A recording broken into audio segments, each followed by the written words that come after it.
নির্বাচনী ইশতেহার বাস্তবায়ন না হলে নাগরিকদের আদালতে যাওয়ার সুযোগ দেওয়ার দাবি জানিয়েছে সুশাসনের জন্য নাগরিক সুজন। গণঅভ্যুত্থানের আকাঙ্ক্ষায় কেমন নির্বাচনী ইশতেহার চাই শীর্ষক সংবাদ সম্মেলনে এমন দাবির কথা উল্লেখ করেন সংগঠনের সম্পাদক ডক্টর বদিউল আলম মজুমদার। সকালে জাতীয় প্রেস ক্লাবে এই সংবাদ সম্মেলন করে সুজন।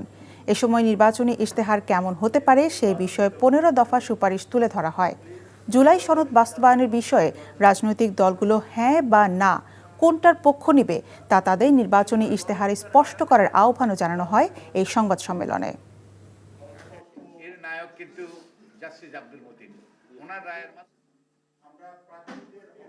আমরা চাই যে ভবিষ্যতে যেন তা না হয়। শুধু তাই নয়, আমরা চাইব যে ভবিষ্যতে যেন এই নির্বাচনী ইশতেহার যেন জাস্টিসেবল হয়। জাস্টিসেবলের অর্থ হলো যেটা যেন আদালতে যাওয়ার যেন সুযোগ থাকে নাগরিকদের। যে কোনো কন্ট্রাক্ট যদি কোনো যে কন্ট্রাক্ট হয় কারোর মধ্যে, তাহলে সেই কন্ট্রাক্ট যদি কেউ অমান্য করে তাহলে আদালতে শরণাপন্ন হওয়া যায়।